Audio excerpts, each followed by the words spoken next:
आज देश में जो भयावह स्थिति है, आप लोग देख रहे हैं, कमर तोड़ महंगाई है, हर चीज कंट्रोल से बाहर हो गई है, बेरोजगारी चरम सीमा पर है। यहाँ हमारी 3-4 डिमांडें हैं जो अभी एनडीए से चल रही है। श्रम कानून जो है 25 श्रम कानून के 4 श्रम कानून बना रही है। ये सरकार तो गला घोट रही है। ठेकेदारी प्रथा लगा दी गई है और सबको कॉन्ट्रैक्ट पे लगाते हैं, जिसका मैं बहुत जो पुरजोर विरोध करता हूं।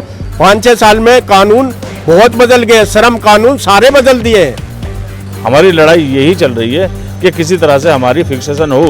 नमस्कार, मैं रिया और आप देख रहे हैं झलको दिल्ली, जहां पर आप सभी जानते हैं कि झलको दिल्ली हमेशा से ही मज़दूरों को लेकर काफ़ी ज़्यादा आवाज़ें उठाता रहता है। अभी इस वक्त जहां पर मैं मौजूद हूं, ये एनडीएमसी का कार्यालय है। यहां पर आज एक आयोजन रखा गया है जिसमें मज़दूरों की कुछ मांगें हैं, जिन पर बहुत सारे पदाधिकारी एकजुट होकर अपने विचारों को रखेंगे और साथ में क्या कार्य उनके लिए कराए जा रहे हैं या फिर क्या सहायता हो सकती है, वो सारी बातचीत होगी। अभी इस वक्त हमारे साथ कुछ पदाधिकारी यहाँ पर मौजूद हैं, उनसे बातचीत करते हैं, क्योंकि आपने देखा है कि रोज़गार को लेकर काफ़ी ज़्यादा दिक्कतें बनी रहती हैं, परेशानियाँ बनी रहती है कर्मचारियों के बीच में, लेकिन उनको लेकर काफ़ी बड़ी बड़ी यूनियंस बनाई जाती हैं ताकि जो उनकी आवाज़ है वो ऊपर तक पहुँचाई जा सके। तो अभी यहाँ पर कुछ पदाधिकारी हमारे साथ मौजूद हैं, तो उनसे बातचीत के जरिए आगे बात करते हैं कि किस तरीके से वो उनकी मदद कर पाते हैं। सर, शुरुआत आपसे करते हैं। सबसे पहले आप बताइए अपने बारे में। मैडम, मेरा नाम सुरेश रजौरिया है और मैं नई दिल्ली म्यूनसिपल वेलफेयर संघ का अध्यक्ष हूँ। अध्यक्ष होने के नाते मैं आपके रिपोर्ट से बताना चाहता हूँ कि यहाँ हमारी 3-4 डिमांडें हैं जो अभी एनडीए से चल रही हैं और उम्मीद है, कोशिश है कि शायद वो जल्दी पूरी भी हो जाए, क्योंकि कोई ऐसी डिमांड तो हमने अपने डिपार्टमेंट से मांगी नहीं है कि जिसमें कुछ आनाकानी हो या हमें ऐसा लगता हो कि नहीं मिलेगी। अच्छा सर, जहाँ पर होता है कि जो मजदूर होते हैं, मतलब जो वर्कर्स होते हैं, वो अपनी बातों को बड़े लेवल पर नहीं रख पाते, उसके लिए यूनियंस बनाई जाती हैं जिसमें आप लोगों को चुना जाता है। तो आप ऐसे कार्य बताइए जो आपने अभी तक मतलब किए हैं अपने मजदूरों के लिए या वेलफेयर जो आप लोग चला रहे हैं उनके लिए। मैडम, सबसे पहले हमने अपने मजदूरों को डीटीएल दिलाया। डीटीएल का मतलब ये है दिल्ली ट्रांसपोर्ट कमीशन 66%, इसे देसी भाषा में तो पुराने लोग हमारे इसे 66% कहते थे, शिव शंकरन की रिपोर्ट। जब और लोगों को तनख्वाह मिलती थी 3050 का स्केल इसमें हमारा शुरू में ही लागू हुआ था, तो ये स्केल हमने 1972 में लिया मजदूरों के लिए। जब हमें मिल गया तो कुछ लोग कोर्ट भी चले गए। कई कैटेगरी हैं, तो हमने बहुत सारा संघर्ष किया। हमें साइकिल अलाउंस नहीं मिलता था, हमने संघर्ष करके साइकिल अलाउंस लिया। हमें वो एक वॉशिंग अलाउंस नहीं मिलता था, वॉशिंग अलाउंस हमने अलाउ कराया मजदूरों के लिए। फिर हमने एक हमारा डीटीएल वो था टाइम स्केल हमारा रुक गया था। 2012 से लेके 2018 तक हमारा टाइम स्केल रुका रहा। फिर हमने एक हमारे चेयरमैन साहब आए जल श्रीवास्तव, उनको मिलके हमने वो टाइम स्केल लागू कराया। उसमें भी कम से कम हमारे लोगों को लाखों रुपए का फ़ायदा हुआ। मतलब इतना कुछ आपने कराया, तो अभी आप लोगों की क्या डिमांड है जिनके बारे में आप यहाँ पर एकजुट हुए हैं? मैडम, हमारी डिमांड ये है कि जो हमें डीटीएल मिलता था वो एनडीएमसी ने 7/4/2016 में काट दिया। काटा भी नहीं, मतलब दिया भी नहीं तो बंद भी नहीं करा, हमें बीच में लाके छोड़ दिया। जो हमें इन्होंने एक वो दे दी कि भाई इतने आपका 7th पे कमीशन लागू नहीं होता या डीटीएल लागू नहीं होता तो आपको क्या बोलते हैं उसको प्रोविजन वो दे दी एरियर, तो उसमें 4-5 हज़ार रुपये बढ़ा के दे दिए। लेकिन सैलरी हमारी अभी तक फिक्स नहीं हुई है, जैसे कमीशन से होनी चाहिए वो सैलरी अभी तक हमारी फिक्स नहीं है। हमारी लड़ाई यही चल रही है कि किसी तरह से हमारी फिक्सेशन हो।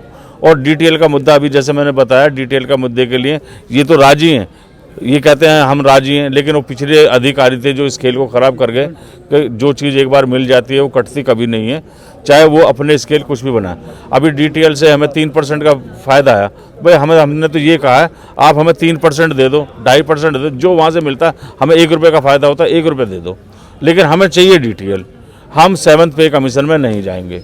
अच्छा सर, अभी कुछ देर पहले आप बता रहे थे कि बहुत से कर्मचारी हैं जो पढ़े लिखे नहीं होते हैं, उनको अपना फॉर्म भरना नहीं आ रहा है या नाम नहीं पता, तो उन सारी चीज़ों के लिए यूनियन आप लोग किस तरीके से काम करते हैं कि वो जो उनका राइट है वो पा सके? देखो, इसमें हमने एक काम कर रखा है अपने कर्मचारियों के लिए कि हमारे कर्मचारियों में से एक आध, जैसे 50 आदमी हैं तो 50 आदमी में 2-4 लड़के तो पढ़े लिखे मिल ही जाते हैं, तो हमारे वो लड़के उनमें बीच के हम उनको एक डाकमैन का दर्जा दे देते हैं हम कि भाई चपड़ासी है हमारा, ये हमारे दफ्तर कागज़ ले जाएगा और वही आदमी हमारे फार्म भर देगा, तो वो बच्चे वो काम कर जाते हैं हमारा। श्रम कानून जो है 25 श्रम कानून के 4 श्रम कानून बना रही है। ये सरकार तो गला घोट रही है। ये जो हमें अभिव्यक्ति आज़ादी की बात कर रहे हैं ना, वो तो हमें मिली हुई थी, लेकिन वो 25 कानून जो थे वो तो 4 कानून में बताए जा रहे हैं। आप 100 से ज़्यादा के आदमी होंगे तो यूनियन बना सकते हो, 100 से कम होंगे यूनियन नहीं बना सकते। पहले बना सकते थे। आप हड़ताल नहीं कर सकते, इतनी दूरी तक आप जाएंगे, वहाँ से आगे प्रतिबंध है, धारा 144 लगा देंगे। आप सरकारी कर्मचारी हैं, हड़ताल नहीं कर सकते बगैर नोटिस के। आप मुझे एक बात बताइए, मैं यहाँ जा रहा हूँ और मेरी दुर्घटना में टांग टूट गई, तो मैं कॉल करूँगा या पहले उसमें जाऊँगा, पहले हॉस्पिटल में जाऊँगा? हॉस्पिटल में जाते जाते मेरा राम नाम सत्य हो गया, मेरी फैमिली से ये एफिडेविट मानना जाएगा कि ये उसमें पैनल के अस्पताल में क्यों नहीं गए? ये दवाई का रिबर्समेंट कैसे होगा?